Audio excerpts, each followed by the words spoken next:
السلام علیکم ورحمۃ اللہ وبرکاتہ۔ بسم اللہ الرحمن الرحیم۔ عن ابی سعید الخدری رضی اللہ تعالی عنہ قال قال رسول اللہ صلی اللہ علیہ وسلم ومن یستعفف یعفہ اللہ ومن یستغنی یغنہ اللہ ومن یتصبر یصبرہ اللہ وما اوتی احد عطاء خیرا واوسع من الصبر، رواہ البخاری۔ محترم حضرات، صحیح بخاری اور صحیح مسلم کی ایک حدیث آپ حضرات کے سامنے پیش کی گئی ہے۔ اس حدیث میں آپ صلی اللہ علیہ وسلم نے فرمایا، جو شخص پاک دامنی اختیار کرنا چاہتا ہے، پاک دامن بننا چاہتا ہے، تو اللہ تعالیٰ اسے پاک دامن بنا دیتا ہے، اور جو شخص بے نیازی اختیار کرنا چاہتا ہے اللہ تعالیٰ لوگوں سے اس کو بے نیاز کر دیتا ہے، اور جو شخص صبر کا دامن پکڑے رہتا ہے، صبر کی کوشش کرتا ہے، تو اللہ تعالیٰ اسے صبر کی ہمت اور توفیق دے دیتا ہے۔ اور صبر سے بہتر اور وسیع تر عطیہ، تحفہ کسی کو نہیں دیا گیا۔ انسانی زندگی میں صبر کی بہت اہمیت ہے۔ قرآن مجید میں اللہ تعالیٰ نے 90 سے زائد مقامات پر صبر کا ذکر کیا ہے، اور کہیں نماز کے ساتھ، کہیں شکر کے ساتھ، کہیں تقویٰ کے ساتھ، کہیں توکل کے ساتھ، کہیں تسبیح اور استغفار کے ساتھ، بڑی بڑی عبادتوں کے ساتھ اللہ تعالیٰ نے صبر کو جوڑ کر کے ملا کر کے ذکر کیا ہے۔ کہیں اللہ فرماتا ہے ان اللہ مع الصابرین، اللہ صبر کرنے والوں کے ساتھ ہے، اور کہیں فرماتا ہے واللہ یحب الصابرین، اللہ صبر کرنے والوں سے محبت کرتا ہے۔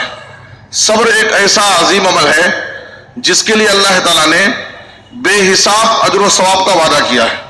سورہ زمر کی آیت نمبر 10 میں اللہ نے کہا انما یوفی الصابرون اجرہم بغیر حساب، صبر کرنے والوں کو اللہ تعالیٰ بے حساب اجر و ثواب دیتا ہے۔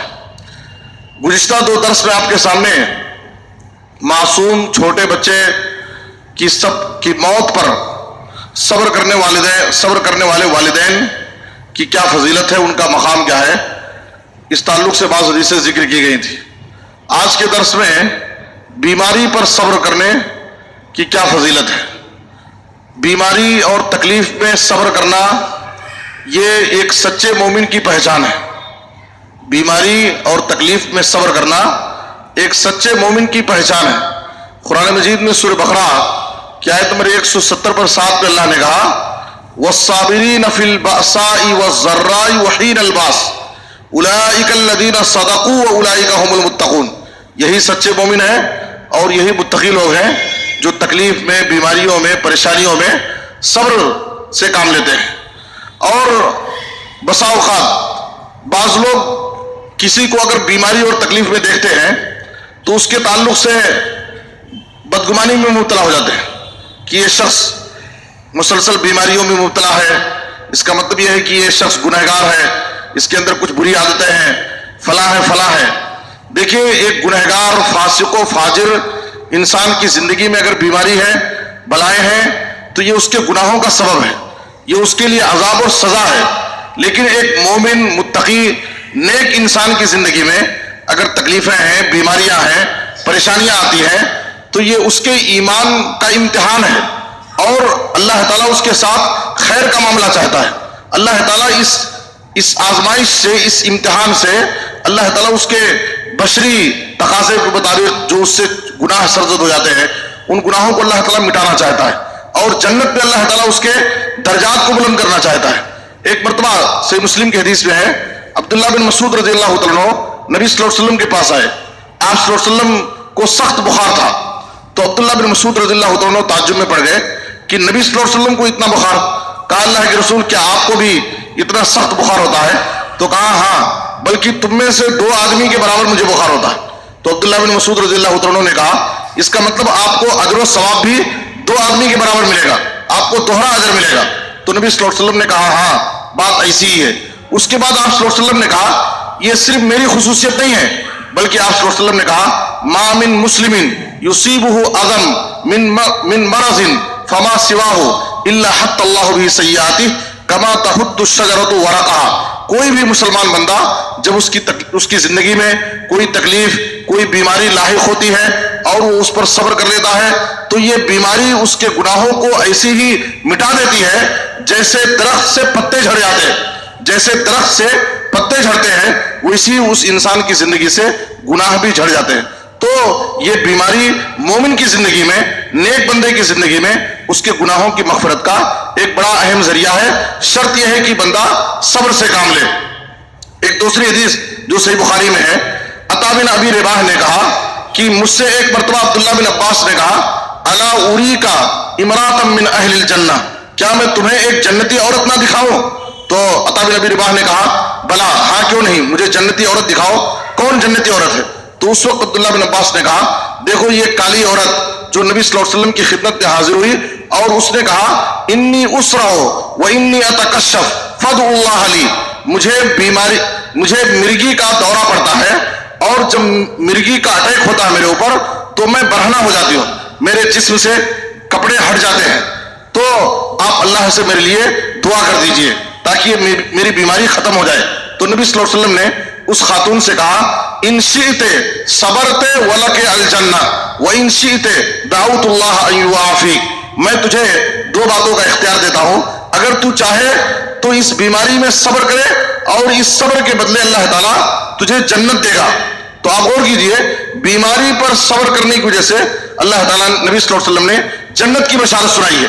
آپ صلی اللہ علیہ وسلم نے اس خاتون سے کہا اگر تو چاہے تو اس بیماری پر صبر کرے اور اس کے بدلے میں اللہ تجھے جنت عطا کرے گا, اور اگر چاہے تو میں تیرے لیے اللہ سے دعا کر دیتا ہوں. تو اس نے کہا کہ ٹھیک ہے میں صبر کروں گی, لیکن آپ اللہ سے دعا کر دیجئے کہ جب اس بیماری کا حملہ میرے اوپر ہو تو میرے جسم سے کپڑے نہ ہٹیں, میں برہنہ نہ ہونے پاؤں. تو آپ صلی اللہ علیہ وسلم نے اس کے لیے دعا کی. تو بیماری پر صبر کرنے والے کے لیے جہاں گناہوں کی بخشش کا ایک بیماری ایک ذریعہ ہے, وہیں دخول جنت کا بھی ایک اہم ذریعہ اور سبب ہے. بیمار انسان کو چاہیے کہ وہ ہر حال میں اللہ رب العالمین ہی سے شفا کی امید رکھے اور اللہ رب العالمین کی قدرت سے مایوس نہ ہو. دواؤں کے ساتھ ساتھ وہ دعاؤں کا بھی ضرور سہارا لے اور اللہ رب العالمین سے شفا کی امید رکھے. جیسے ابراہیم علیہ السلام نے اللہ رب العالمین کا تعارف کرتے ہوئے کہا سورہ شورى میں آیت نمبر 80 میں وَإِذَا مَرِضْتُ فَهُوَ يَشْفِينِ, جب میں بیمار ہوتا ہوں تو اللہ رب العالمین ہی مجھے شفا دیتا ہے. آپ ایوب علیہ السلام کی زندگی دیکھیے, بیماری پر صبر کے معاملے میں ایوب علیہ السلام کی مثال بیان کی جاتی ہے, جن کو اللہ رب العالمین نے مسلسل ایک لمبے زمانے تک آزمائش میں مبتلا رکھا اور 18 سال تک وہ اس آزمائش میں صبر کرتے رہے. بالآخر انہوں نے اللہ رب العالمین سے دعا کی تو اللہ رب العالمین نے ان کو صحت و عافیت بھی دی اور صحت و عافیت کے ساتھ ان کے مال اور اولاد میں اللہ رب العالمین نے دگنا برکت عطا کی. تو ابراہیم علیہ السلام کی بھی مثال بیماری پر صبر کرنے میں ہمارے لیے ایک بہت بڑی مثال ہے اور اس میں بہت بڑا پیغام ہے. اور اس کے ساتھ ساتھ بیماری کے حوالے سے بعض لوگ بیماری کی یہ سب فضیلتیں ہیں, صبر کرنے پر اس کے گناہ معاف ہوتے ہیں, اس کو جنت کی بشارت سنائی گئی ہے, یہ ساری فضیلتیں سننے کے بعد کوئی شخص ہرگز یہ نہ سمجھے کہ ہمیں بیماری کی خواہش کرنی چاہیے, بلکہ نبی صلی اللہ علیہ وسلم نے ہمیں یہ تعلیم دی ہے کہ ہم صبح و شام اللہ رب العالمین سے عافیت, صحت و عافیت کی دعائیں کریں.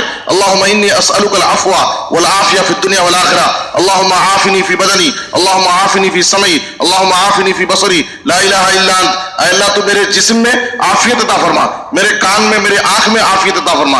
اے اللہ عبادت کے لائق تو ہی سچا معبود ہے. تو بیماری پر صبر کرنے والوں کے لیے بڑی بشارت ہے, خاص طور پر وہ صبر سے کام لے, اللہ کے فیصلے سے راضی رہے اور تقدیر پر کوئی اعتراض نہ کرے, اللہ رب العالمین کے سلسلے میں کوئی بری بات نہ کہے. بسا اوقات لوگ بیماری سے تنگ آ کر کے بیماری کو برا بھلا کہتے ہیں یا اللہ رب العالمین کی شان میں گستاخی کر بیٹھتے ہیں. ایک مرتبہ نبی صلی اللہ علیہ وسلم ام الصائب رضی اللہ تعالیٰ عنہ کے پاس گئے اور ان کو سخت بخار تھا اور بخار کی وجہ سے وہ کانپ رہی تھی.